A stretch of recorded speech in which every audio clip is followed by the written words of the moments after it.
हेंगझू, China. आपल्याकडं सलग 5-7 दिवस पाऊस पडला तर दाणादाण उडाली. Pune Mumbai road block. नवीन बांधलेला मिसिंग लिंक, तिथे नुकसान झालं. तो रस्ता बंद करावा लागला. अर्थात त्यावरून मग पुन्हा राजकारण पेटलं वगैरे वगैरे. पण आज चायनामध्ये याच्यापेक्षाही वाताहत लागली.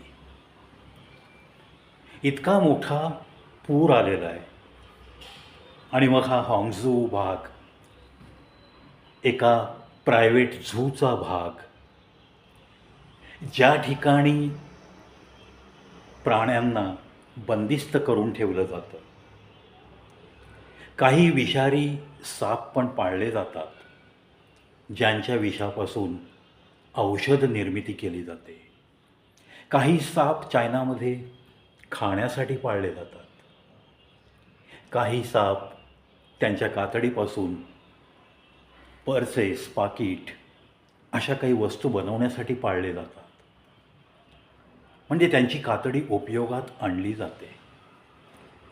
आता जेव्हा अशा मोठ्या प्रमाणात पाऊस होतो, पूर येतो, तेव्हा या प्राण्यांच्या झूला नक्की धोका असतो. कारण जो काही बंदिस्तपणा त्यांनी बांधलेला असतो, मग त्या जाळ्या असतील, त्याच्यानंतर त्याच्या पुढे काही कंपाऊंड वॉल असेल, लोखंडी ग्रिल्स असतील, जेवढी म्हणून सेफ्टी करता येते तेवढी नक्की केलेली असते. पण चायनामधल्या या पुरामध्ये आणि या धुवाधार पावसामध्ये एक विचित्र प्रकाराला चीन सरकार तोंड देत आहे. अर्थात हे कुठेही घडू शकतं.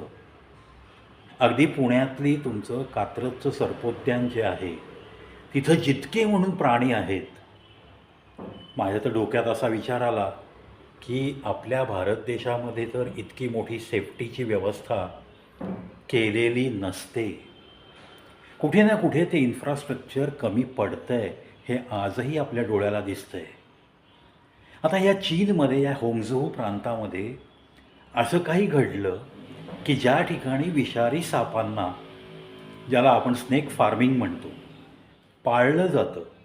व्यवस्थित त्यांना अगदी प्रत्येक सापाचं फीडिंग, त्याचं टायमिंग, त्यांना काय खायला द्यायचं आहे, कधी द्यायचं आहे, त्यांना विष काढून घेण्यासाठी कधी लॅबोरेटरीत घेऊन जायचं आहे, हे सगळं अगदी अद्ययावत यंत्रणा असलेला हा सापांचा एक झू. त्यानंतर दुसरा एक झू आहे ज्या ठिकाणी पिग फार्मिंग केलं जातं. डुकरं पाळली जातात. त्यांचासुद्धा खाण्यासाठी उपयोग.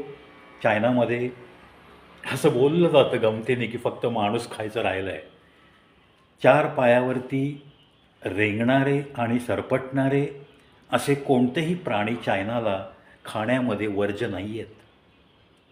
त्यामुळं या चायनामध्ये अशी काही ठिकाणी प्रायव्हेट झूसुद्धा आहेत, ज्याद्वारे या प्राण्यांची विक्री केली जाते, पैसा कमवला जातो.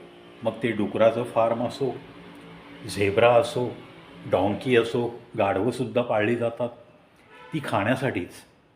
सापसुद्धा पाळले जातात खाण्यासाठी, प्लस मेडिसिन, प्लस काही वस्तू बनवण्यासाठी कातड्यापासून. आता हा हॉंगझू प्रांतातला या झूमधून 900 साप, ज्याच्यामध्ये अनेक प्रकारचे विषारी कोब्रासुद्धा या फ्लडच्या, या पुराच्या पाण्यात वाहून गेले. कारण जी काही सेफ्टी मेजर्स घेतली होती, हे प्राणी बाहेर पडू नयेत म्हणून, भिंती तुटू नयेत म्हणून, त्या सगळ्याला नुकसान पोचवण्यात हा धुवाधार पाऊस कारणीभूत ठरला. हा आलेला महापूर कारणीभूत ठरला. आणि अक्षरशः मांडी एवढ्या, कमरे एवढ्या पाण्यातनं चालत जाणाऱ्या, रस्ता शोधणाऱ्या अशा नागरिकांना या विषारी सापांनी चावून एक नवीन संकट निर्माण केलं आहे. 900 साप या झूमध्ये पाळलेले, त्याच्यात अनेक विषारी साप. तुम्ही विचार करा, पाण्यातनं रस्ता काढणारे आगतिक पब्लिक आणि त्यांना हे साप चावत आहेत. आता चायना सरकारने स्नेक बाईट म्हणजे या विषारी दंश झालेल्या लोकांना वाचवण्यासाठी जे काही लसीकरण लागतं, ज्या काही औषधांचा साठा लागतो, तो सगळ्या हॉस्पिटलला पुरवठा सुरू केलेला आहे. जी काही डुकरं, झेब्रा आणि इतर काही गाढव असे काही प्राणी जे काही त्या झूमधून वाहत गेलेत पाण्यात, त्यांना छोट्या छोट्या क्रेनच्याद्वारे छोट्या छोट्या अशा चिमट्या टाईप मोठे चिमटे जे की पाण्यात वाहत चाललेलं डुक्कर सहज पकडू शकतील असे रोबोटिक चिमटे सगळे अशा ह्याच्यानी वाहनं सज्ज करून, बोटी सज्ज करून जवळपास 1,30,000 लोकांना त्यांना स्थलांतरित करावं लागलं आणि 1700 ते 1800 लोक रेस्क्यू टीम म्हणून राबत आहेत. आता हा प्रत्येक 900 सापामधला विषारी साप कोणता, बिनविषारी कोणता, पण कोणताही साप हा सापडला तर पाहिजे. अशा पद्धतीने जर एखाद्या झूवरती संकट येत असेल तर आपल्याला किती प्रकारे डिसास्टर मॅनेजमेंट, आपत्ती व्यवस्थापन कशा पद्धतीने ॲलर्ट ठेवावं लागेल यासाठी हे उदाहरण खूप बोलकं आहे. मी तर म्हणतो ह्या चायनामध्ये घडलेल्या घटनेवरून प्रत्येक देशातल्या झू कीपर्सनी, मग ते शासकीय झू असो, प्रायव्हेट झू असो, या प्रत्येकाने या घटनेमधून नक्की काहीतरी शिकायचं आहे.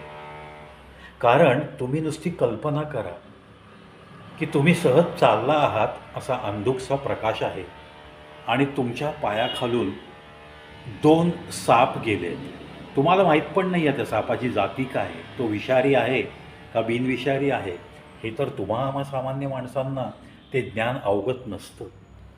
त्यामुळं काय भांबेरी उडते, एखादं साप आपल्या घराच्या अवतीभोवती किंवा घरात छोटं पिल्लू जरी निघालं तरी किती मोठा आकांडतांडव होतो हे तुम्ही आम्ही नक्कीच या जीवनात अनुभवलेलं असतं.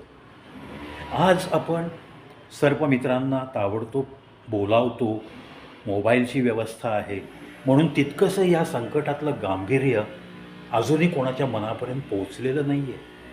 पण या पावसाळ्यात या पुराच्या वाहून येणाऱ्या पाण्यामध्ये हे धोके निश्चित असतात.